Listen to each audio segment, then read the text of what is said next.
யா அய்யுஹல்லதீன ஆமனூ கு அன்ஃபுஸக்கும் வ அஹ்லீக்கும் நாரா, உங்களையும் உங்கள் குடும்பத்தார்களையும் நரக நெருப்பிலிருந்து நீங்கள் பாதுகாத்து கொள்ளுங்கள்.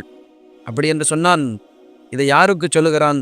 ஒரு தாய் தந்தையர்களை பார்த்து அல்லாஹ் பேசுகிறான்.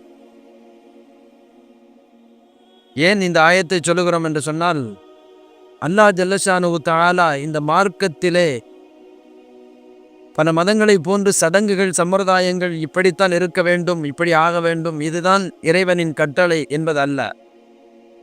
மனிதன் வாழ்வதற்குண்டான வழிமுறைகளை அல்லாஹ் சொல்லுவான். சில பொருட்களை நீங்கள் உண்ணாதீர்கள் என்று சொல்லுவான், சில செயல்களை நீங்கள் செய்யாதீர்கள் என்று சொல்லுவான்.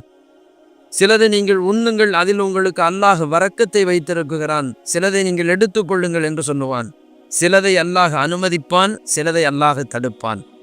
அந்த அடிப்படையில் ஒரு சில விஷயங்களை அல்லாஹ் அனுமதித்திருப்பான், ஆனால் அதை செய்யாமல் இருக்கதை அல்லாஹ் விருப்பமாக கொள்ளுவான்.